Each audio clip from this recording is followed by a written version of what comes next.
এবার ডেঙ্গুতে রক্তক্ষরণের শঙ্কা, 3 মাসের বিশেষ অভিযানে ঢাকার 2 সিটি। আইনি ব্যবস্থা নেওয়ার হুঁশিয়ারি স্বাস্থ্যমন্ত্রীর। সীমান্তে পুশিন উত্তেজনা, মেহেরপুর সীমান্তে 6 জনকে জোর করে ঠেলে পাঠানোর চেষ্টা। শূন্যরেখায় শত শত মানুষের অপেক্ষা। 65% গ্রাহকের বিদ্যুতের দাম বাড়েনি, দাবি সরকারের। জ্বালানি খাতে মূল্য বৃদ্ধি নিয়ে বিভ্রান্তি ছড়ানোর অভিযোগ। বাজেটে মাফিয়াতন্ত্র দেখতে চায় না বিরোধী দল, গণভোটের রায় বাস্তবায়নে মাঠে নামার ঘোষণা। গতানুগতিক আন্দোলনে সাড়া মিলবে না বলছে বিএনপি। ভুয়া এআই মামলা ঘিরে প্রতারণা, যানবাহন না থাকলেও মিলছে নোটিশ, ব্যবস্থা নেয়ার দাবি আইন শৃঙ্খলা বাহিনীর।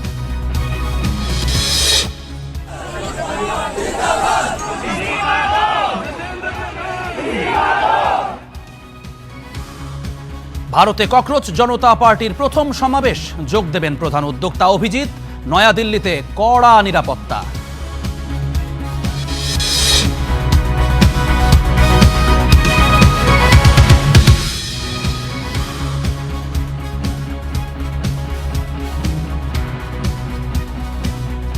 স্বাগত স্টার নিউজের সঙ্গে আছি আমি Jumman Sadiq Jablin. Walton side by side ফ্রিজের 8-in-1 কনভার্টেবল মোডে স্পেস ইউজ করুন মনের মতো আর থাকুন নেক্সট লেভেলে।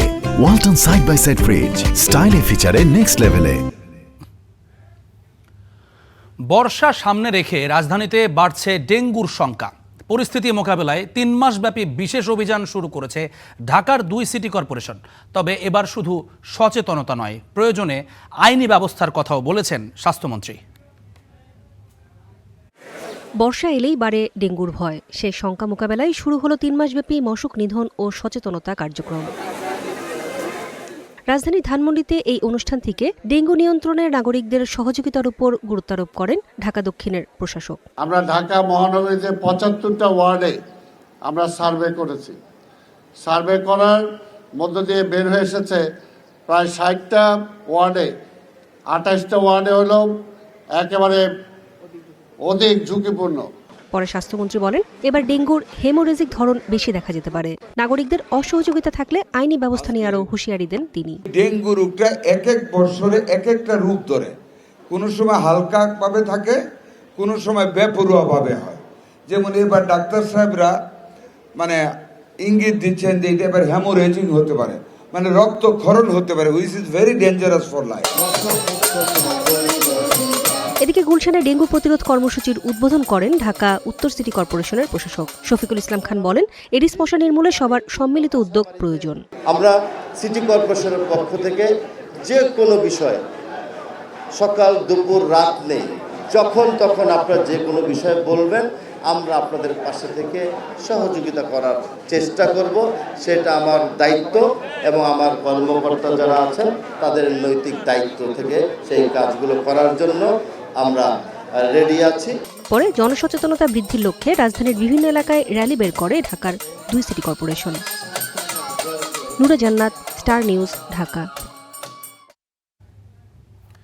সীমান্তে বাড়ছে পুশিন উত্তেজনা। আজও মেহেরপুরে 6 জনকে জোর করে ঠেলে পাঠানোর চেষ্টা করেছে বিএসএফ। তবে বিজিবির বাধায় তা সম্ভব হয়নি। নিয়মিত টহলে সহায়তা করছেন সীমান্তের বাসিন্দারাও। বিজিবি বলছে, বাংলাদেশে অবৈধভাবে কাউকে প্রবেশ করতে দেয়া হবে না। সীমান্তে বিজিবির কঠোর অবস্থান। হ্যান্ডমাইক নিয়ে বিএসএফকে সতর্ক করছেন বিজিবি সদস্য। বিজিবির কঠোর বার্তা কোনোভাবেই যেন অনুপ্রবেশের ঘটনা না ঘটে, আর এ কাজে বিজিবিকে সহায়তা করছেন সীমান্তের বাসিন্দারা। মেহেরপুরের গাংনী উপজেলার তেঁতুলবাড়িয়া সীমান্তবর্তী গ্রাম। শনিবার ভোরে এই গ্রামের কাছে নারী, শিশু, বৃদ্ধ সহ 6 জনকে বাংলাদেশে ঠেলে দেওয়ার চেষ্টা করে বিএসএফ। স্থানীয়দের সহায়তায় তাদেরকে বাংলাদেশ ভূখণ্ডে প্রবেশ করতে দেয়নি বিজিবি। তারা এখন বাংলাদেশ সীমান্ত থেকে 50 গজ দূরে ভারতীয় সীমান্তে অবস্থান করছেন। অবৈধ পুশিন আমরা বাংলাদেশে কোনোভাবেই গ্রহণযোগ্য করব না, তাদেরকে বাংলাদেশে ঢুকতে দেওয়া হবে না। রাতে 5টার দিকে ওরা ফেলাই গেছে, তারপরে আমরা এসে দেখতে জনগণ 6 জন মানুষ এই ধারা আর বিজিবি এসে দেখে বাংলাদেশে ঢুকতে দেওয়া হবে না। মসজিদের সভাপতি, আমি মসজিদের চিঠি দিয়েছে, সে চিঠি পড়ার পরেও আমি সব বাড়ি বাড়ি বলে বেড়িয়েছি, দোকানে বেড়িয়ে বেড়িয়েছি যে বিজেপিদের সাহায্য সহযোগিতা করতে হবে। এ চিত্র শুধু মেহেরপুরের নয়, বাংলাদেশের প্রতিটি সীমান্তে রাতের আধারে সাধারণ মানুষকে পুশিনের চেষ্টা করছে বিএসএফ। আর এ বিষয়ে কঠোর বার্তা দিচ্ছে বিজিবি কর্মকর্তারা। তারা বলছেন পুশিনের ঘটনায় পতাকা বৈঠকের জন্য বিএসএফকে চিঠি দেয়া হয়েছে। সীমান্তের জোরদার করা হয়েছে টহল। কোম্পানি কমান্ডার লেভেলে প্লাগ মিটিং এর জন্য চিঠি প্রেরণ করা হয়েছে। আমরা এটা কোম্পানি কমান্ডার লেভেলে প্লাগ মিটিং করে ফেরত দিব। আমরা এটা কোনোভাবেই এইভাবে অবৈধ অনুপ্রবেশ গ্রহণ করব না। এইভাবে আমরা শক্ত অবস্থানে আছি। নিয়মিত পুশিন চেষ্টার ঘটনায় আতঙ্ক ছড়িয়েছে দেশের সীমান্তবর্তী গ্রামগুলোতে। শোভন মাহমুদ খান, স্টার নিউজ। সীমান্তে পুশিন বিষয়ে আরও বিস্তারিত জানতে আমরা আমাদের দুই সহকর্মীর সঙ্গে যুক্ত হতে চাই। দুই সীমান্তবর্তী জেলা মেহেরপুর এবং নওগাঁ থেকে আমাদের সহকর্মী রাশিদুজ্জামান এবং তৌহিদ দুজনেই আমাদের সঙ্গে যোগ দিচ্ছেন। শুরুতেই যদি মেহেরপুরে যাই, রাশেদ আমাদেরকে একটু জানাবেন সীমান্তের উত্তেজনার অবস্থা কি মেহেরপুর, এবং এখানে একটু আমরা জেনে নিতে চাই যে বিজিবির পক্ষ থেকে যেটি বলা হচ্ছে যে অবৈধভাবে প্রবেশের ব্যাপারে তারা একেবারে জিরো টলারেন্স দেখাচ্ছে, তাদের কাছে কি ধরনের নির্দেশনা আছে বলে আপনারা জেনেছেন?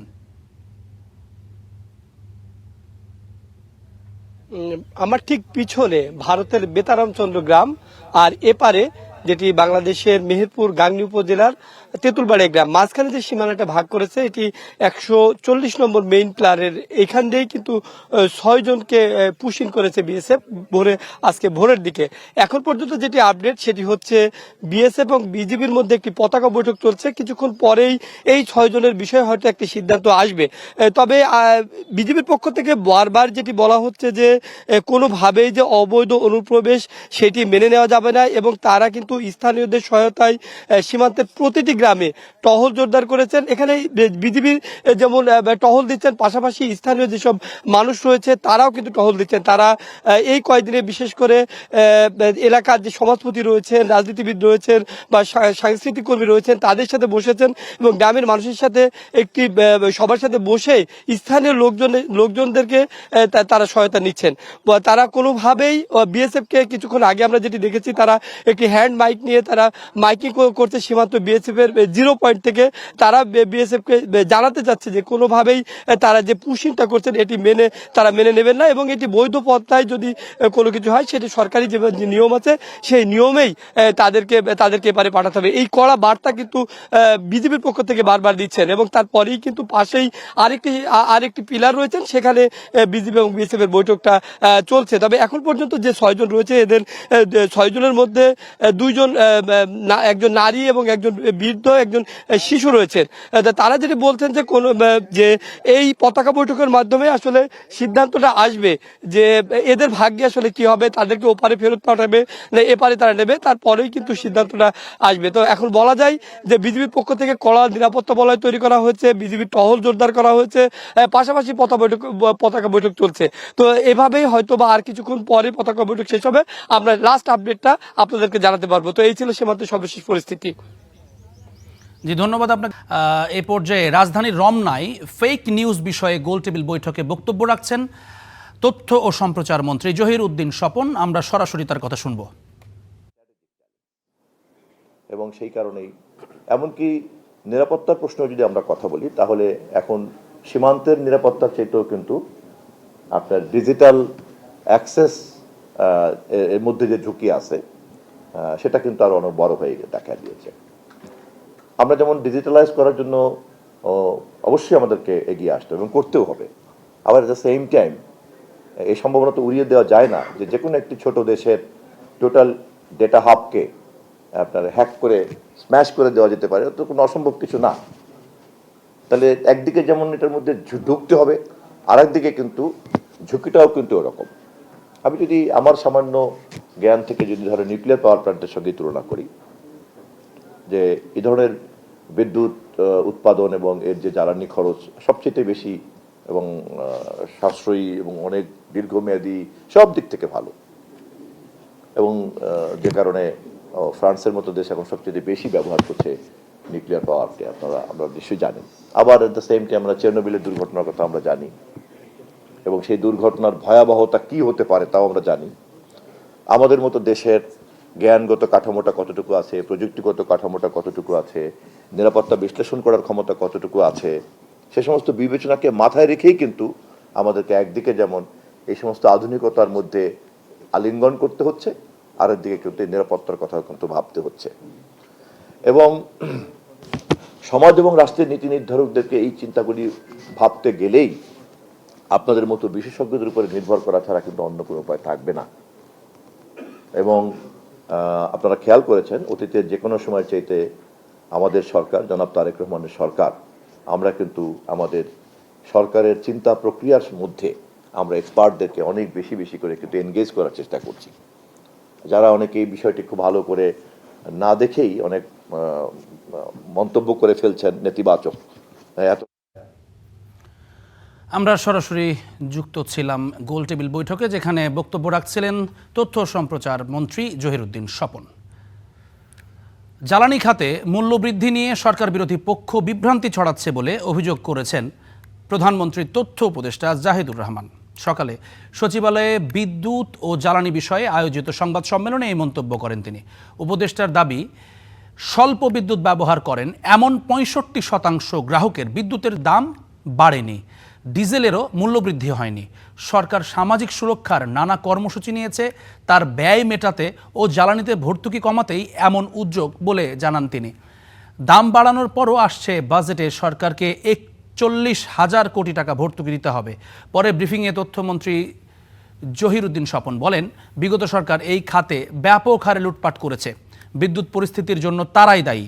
সেই অবস্থা থেকে বের হয়ে আসতে সময়ের প্রয়োজন জানিয়ে সবার সহযোগিতা চান তথ্যমন্ত্রী।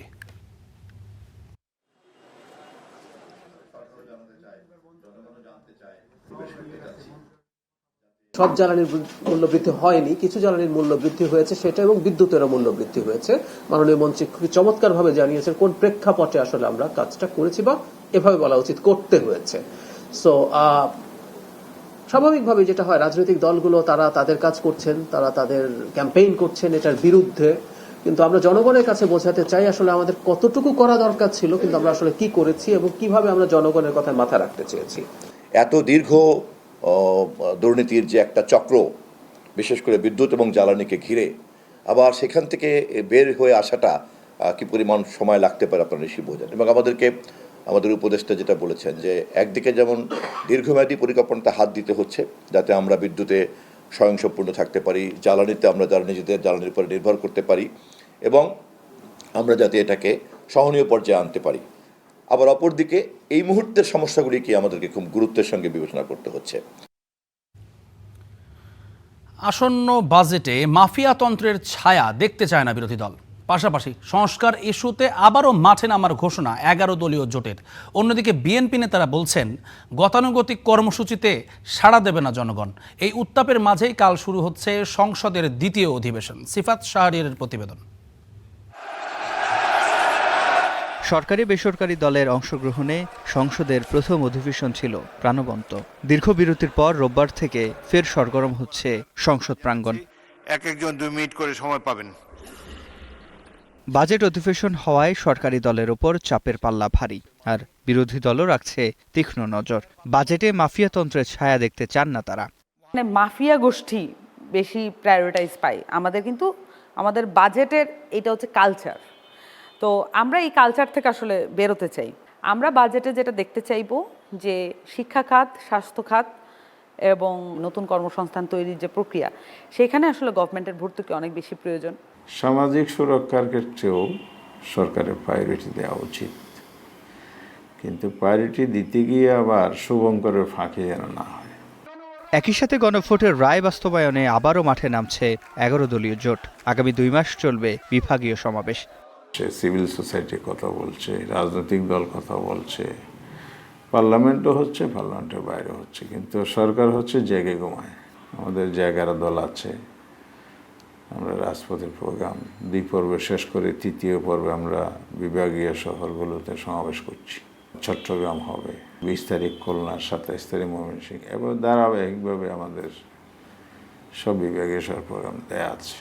এদিকে বিএনপির জ্যেষ্ঠ নেতারা বলছেন, গতানুগতিক কর্মসূচিতে সাড়া দেবে না জনগণ। আমি বলবো তাদেরকে এমন কিছু সৃষ্টিশীল রাজনৈতিক কর্মসূচি দিতে হবে বা কর্মকাণ্ড করতে হবে, যাতে জনগণ মনে করে যে না, তারা আসলেই একটু ভিন্নধর্মী। কিন্তু গতানুগতিকতার আবর্তের মধ্যে যদি তারা থাকে তাহলে এগুলো মানুষ গ্রহণ করবে না। অর্থনীতির গণতন্ত্রীকরণই এবারের বাজেটের মূল দর্শন বলছেন বিএনপি নেতারা। সিফাত শাহরিয়ার, স্টার নিউজ, ঢাকা। রাজধানীর তেজগাঁওয়ে আদ্দিন হাসপাতালে 6 নবজাতকের মৃত্যুর ঘটনার আইনি দিক, ভুক্তভোগী পরিবারগুলোর অবস্থান এবং সার্বিক পরিস্থিতি নিয়ে সংবাদ সম্মেলনে বিস্তারিত জানাচ্ছেন সুপ্রিম কোর্টের সিনিয়র আইনজীবী শিশির মনির। আমরা সরাসরি সেখানে চলে যাচ্ছি। তন্মধ্যে আপনারা দেখতে পাবেন ঢাকা শহরে 70টি অ্যাম্বুলেন্স আছে, যার পরিবহন কস্ট 380 টাকা করে বর্তমানে গর্ভবতী মা এবং শিশুদেরকে পরিবহন করে থাকেন।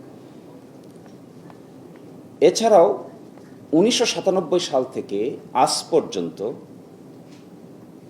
আদ্দিন হাসপাতালে 3,03,829 জন শিশুর জন্ম হয়েছে। তন্মধ্যে 95,267 জন নর্মাল ডেলিভারি হয়েছে এবং 2,08,556 জন সিজারিয়ানের মাধ্যমে জন্মগ্রহণ করেছে। এখনো পর্যন্ত ওই হাসপাতালে এই ঘটনার মতো আর কোনো দুর্ঘটনা এই 3 লক্ষ ঘটনায় একবারও সংঘটিত হয় নাই। এই ঘটনায় আদ্দিন হাসপাতাল 5 সদস্য বিশিষ্ট একটি কমিটি গঠন করেছিল। তারা তদন্ত করেছে, করে ইতোমধ্যে ওই সেকশনগুলোতে দায়িত্বে থাকা ব্যক্তিবর্গের বিরুদ্ধে ইনস্ট্যান্ট শাস্তিমূলক ব্যবস্থা নেওয়া হয়েছে।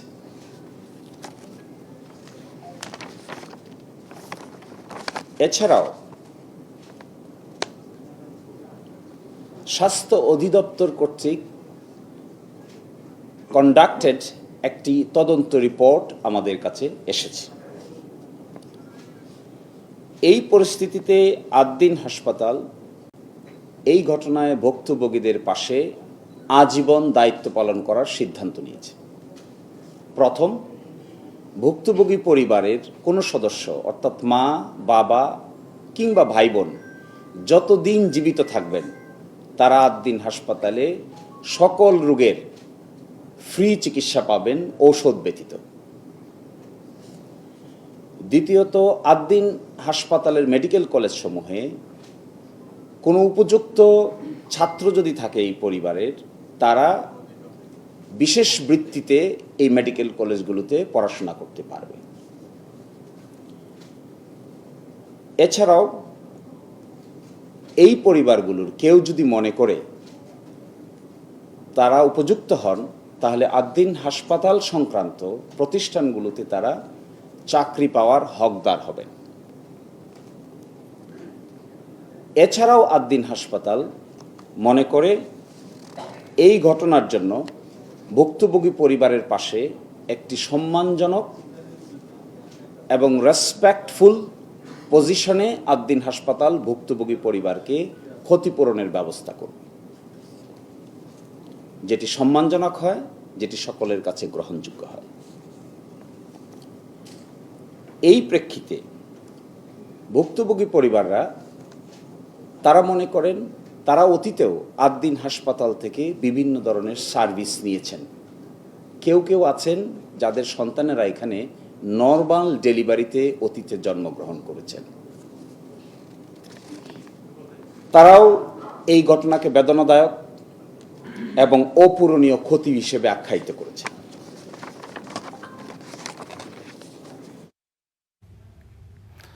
আদ্দিনের 6 শিশু মৃত্যুর বিষয়ে ব্রিফ করছিলেন শিশির মনির। কখনো শীর্ষ নেতাদের মৃত্যু, কখনো নানা দিবস, কখনো বা গোপন হঠাৎ ঝটিকা মিছিল, এভাবেই নিজেদের উপস্থিতির জানান দিচ্ছে কার্যক্রম নিষিদ্ধ আওয়ামী লীগ। বিষয়টি ভাবাচ্ছে সরকার ও রাজনীতিবিদদের। তারা বলছেন, জুলাই গণহত্যায় অভিযুক্ত দলটি রাজনীতির সুযোগ পেলে আবারও শুরু করবে হত্যাযজ্ঞ। দলমত নির্বিশেষে এই তৎপরতা রুখে দেওয়ার আহ্বান তাদের। বিস্তারিত ধ্রুব ইকরামুলের রিপোর্টে।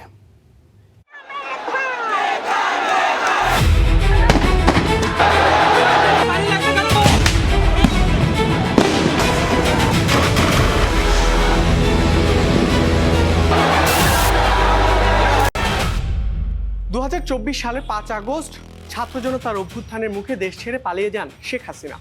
এরপর আওয়ামী লীগের এই প্রধান কার্যালয়টিতে ভাঙচুর করে বিক্ষুব্ধ ছাত্র জনতা। এরপর থেকে এই ভবনটি যেমন পরিত্যক্ত, ঠিক তেমনি দীর্ঘদিন নীরব ছিল আওয়ামী লীগের রাজনীতি। কিন্তু ত্রয়োদশ জাতীয় সংসদ নির্বাচনের পর রাজপথে আবার নিজেদের উপস্থিতি জানান দেওয়ার চেষ্টা করছে আওয়ামী লীগ, এবং সাম্প্রতিক সময়ে তারা বহুগুণ সক্রিয় সামাজিক মাধ্যমে। কিন্তু এভাবে ফিরে আসা আদৌ কতটা সম্ভব? কখনো ঝটিকা মিছিল, কখনো সামাজিক মাধ্যমে ঔদ্ধত্যপূর্ণ পোস্ট কমেন্টস। 24শে জুলাই আগস্টে গণহত্যার দায়ে কার্যক্রম নিষিদ্ধ আওয়ামী লীগের এমন কর্মকাণ্ড ভাবাচ্ছে সরকার ও রাজনীতিবিদদের। অনেক লোক জোগাড় করার যে সুযোগটা পেল কি করে? ভাই, আমরা 15-20 জন নিয়ে দাঁড়াতে পারিনি এক জায়গায়, সাথে সাথে ডিবি চলে এসছে এখানে। তো তারা এতক্ষণ ধরে এত লোক অর্গানাইজ করলো, তো এটা আইন শৃঙ্খলা বাহিনী টের পেল না, একটুও টের পেল না। একটা ঢিলে ঢালা ভাব কোথায় যেন কাজ করছে। বিষয়টি নিয়ে অন্তর্বর্তী এবং বর্তমান সরকার সহ নানা মহলের দায় দেখছে জামাত ও এনসিপি। অন্তর্বর্তীকালীন সরকারকে সবচেয়ে বড় দায়ী মনে করি এই ক্ষেত্রে, এবং সকল রাজনৈতিক দলকে সেম পেজে আনতে না পারা এবং সেই আনতে না পারাটার যে অক্ষমতা, সেটা মানুষের কাছে ওপেন না করাটা এবং এখানে চতুরতা তৈরি করা, এটার দায়ে অবশ্যই অন্তর্বর্তীকালীন সরকারকে নিতে হবে। যে ফ্যাসিবাদকে জনগণ রক্ত দিয়ে বিদায় করলো, ভিতরে ভিতরে তাদের সাথে সুসম্পর্ক, তাদের সাথে একটা সফট কর্নার তৈরি করে আদালত থেকে জামিন, ওইখানে সুযোগ, ওখানে আসা, ওখানে মিটিং, ওখানে মিছিল, এখানে ঢুকতে দেওয়া, নানানভাবে কি বলা যাবে ইনক্লুসিভ আওয়ামী লীগের পলিসি, যেটা আওয়ামী লীগ যেটা চায় তার ইচ্ছাই তো তারা পূরণ করতে চাইতেছে। তারা ভুলে গেছে জুলাইয়ের সে ভয়ঙ্কর দিনগুলো। সেটা মনে রাখলে বিএনপির পক্ষে এইভাবে আওয়ামী তোষণ সম্ভব না। তবে রাজনীতিকরা বলছেন, জুলাইয়ের গণহত্যায় অভিযুক্ত ও কার্যক্রম নিষিদ্ধ দলটির নেতাকর্মীদের প্রতিহত করবে জনগণ। অপোজিশন হোক, মানে সরকারি দল হোক, এবং পার্লামেন্টে নাই এমন দলও আমি দেখতে পাচ্ছি যে আওয়ামী লীগের প্রশ্নে তাদের সিমিলার অবস্থান আছে। তবে যদি অপোজিশন এবং গভর্নমেন্টের কালেকটিভ এফোর্ট যদি না দেখা যায়, তাহলে সেখানে ওই দুর্বলতাগুলো কাজে লাগাবে আওয়ামী লীগ। বিএনপি সহ এইসব রাজনৈতিক দল ফ্যাসিবাদ বিরোধী আন্দোলনে তাদের ভূমিকা ছিল, অংশগ্রহণ ছিল। তারা কমপক্ষে ফ্যাসিবাদের পুনরুত্থানের ব্যাপারে তারা সতর্ক থাকবে। এবার যদি কোনোভাবে আওয়ামী লীগের প্রত্যাবর্তন ঘটে, তাহলে এবার আর বাংলাদেশের স্বাধীনতাই থাকবে না। ফ্যাসিবাদী কাঠামোকে চিরতরে নিশ্চিহ্ন করতে গণতান্ত্রিক চর্চা জোরদার করার তাগিদ সংশ্লিষ্টদের। Dhruba Ikramul, star news, Dhaka. সমুদ্রপথে মালয়েশিয়া নেয়ার সময় টেকনাফ থেকে 50 জনকে উদ্ধার করেছে কোস্টগার্ড। আটক করা হয়েছে 9 মানব পাচারকারীকে। এই বিষয়ে ব্রিফিং করছে কোস্টগার্ড। আমরা সরাসরি সেখানে চলে যাচ্ছি। মুক্তিপণ আদায়ের তথ্য পাওয়া গেছে।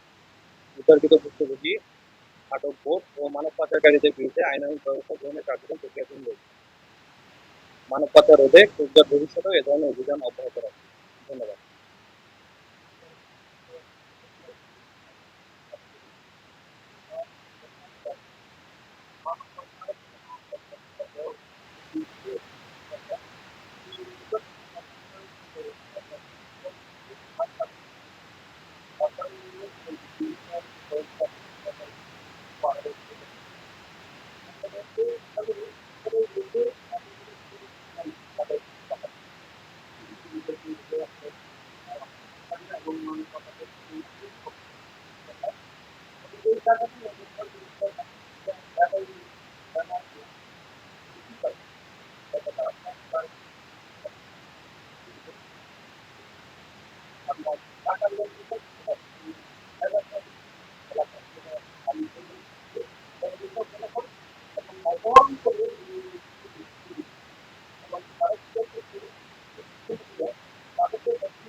আসলে বাংলাদেশ সরকার শুধু মেদা এলাকা, বাহাতরা, ইনানি যে সকল স্থানে হচ্ছে আটককৃত ব্যক্তিদের রাখা হয় তাদের হচ্ছে উদ্ধারের জন্য সর্বদা কোস্টগার্ড এবং আইন শৃঙ্খলা বাহিনী তৎপর রয়েছে। আমাদের গোয়েন্দা সৈন্য রয়েছে, তারা হচ্ছে তাদের কার্যক্রম প্রতিনিয়ত পরিচালনা করছে এবং তাদের বিচার কার্যক্রম।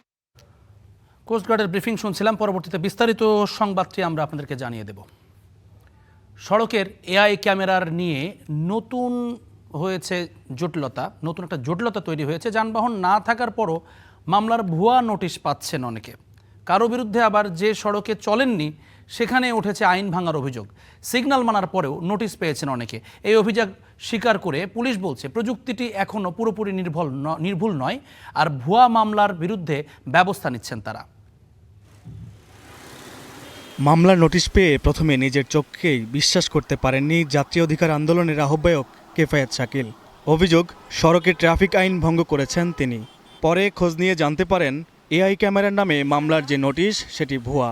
এআইটাকে আমরা স্বাগত জানাচ্ছি, খুব ভালো। এআইয়ের মাধ্যমে মনিটরিংয়ের কারণে সড়কে একটা শৃঙ্খলা এসেছে, কিন্তু এই যে কিছু প্রতারক চক্র এর মাধ্যমে বেরিয়েছে, এই প্রতারক চক্র আবার এই পদ্ধতিটাকে কিন্তু প্রশ্নবিদ্ধ করে দিচ্ছে। সড়কে শৃঙ্খলা ফেরাতে রাজধানীর বিভিন্ন গুরুত্বপূর্ণ মোড়ে বসানো হয়েছে এআই প্রযুক্তি নির্ভর ক্যামেরা। এসব ক্যামেরা নম্বর প্লেট শনাক্ত করে স্বয়ংক্রিয়ভাবে মামলার প্রক্রিয়া সম্পূর্ণ করার কথা। তবে ভুক্তভোগীদের অভিযোগ, প্রযুক্তির ভুল শনাক্তকরণের কারণে অনেক সময় নিরপরাধ চালকদের নামেও চলে যায় মামলার নোটিশ। ভুয়া নোটিশ ছাড়াও যে সড়কে চলাফেরা করেননি সেখানকার মামলা হয়েছে বলে দাবি অনেকের। কারো কারো অভিযোগ, সিগন্যাল মানার পরও নোটিশ পেয়েছেন তারা। কারণ বাজারে যে এই প্রযুক্তির মাধ্যমে নিয়ন্ত্রণ করাটা জানতাম, আমি এই কোনো সময় এই জায়গা সিগন্যাল অমান্য করে গাড়ি চালাই নাই। তারপরও আমার মালিকের কাছে একটা মেসেজ গেছে যে আমি নাকি রং এইভাবে গাড়ি চালাইছি। কিছুদিন আগে আমি একটা SMS পেয়েছি যে আমার নামে হচ্ছে এআই থেকে মামলা হয়েছে। সো এটা হচ্ছিল, পরে আমি হচ্ছে একটু SMSটা থেকে একটা আমাকে ওয়েবসাইটে নিয়ে যাওয়া হয়, সেই ওয়েবসাইটে পেমেন্ট মেথড ছিল। সো আমি যখন পরে ওইটা একটু ভালো করে সার্চ করলাম, দেখলাম যে ওয়েবসাইটটা ফেক। এসব অভিযোগ অস্বীকার করছে না ট্রাফিক পুলিশও। তারা বলছেন এআই ভিত্তিক প্রযুক্তিও এখন পুরোপুরি নির্ভুল নয়। অন্যদিকে BRTA বা DMPর নাম ব্যবহার করে মামলার নোটিশের বিষয়ে ব্যবস্থা নিচ্ছেন তারা। যেহেতু এটা এআই একটা প্রযুক্তি, সেখানে ভুল হতে পারে না, সেটাই আমরা মনে করি না। ক্যামেরাকে একটা ইনস্ট্রাকশন দেওয়া আছে, হাজার হাজার ভিডিও আমাদের কাছে পাঠায় এবং সেগুলি দেখে আমরা অপরাধের গভীরতা বুঝে আমরা সিলেক্টিভ কিছু মামলা জেনারেট করি।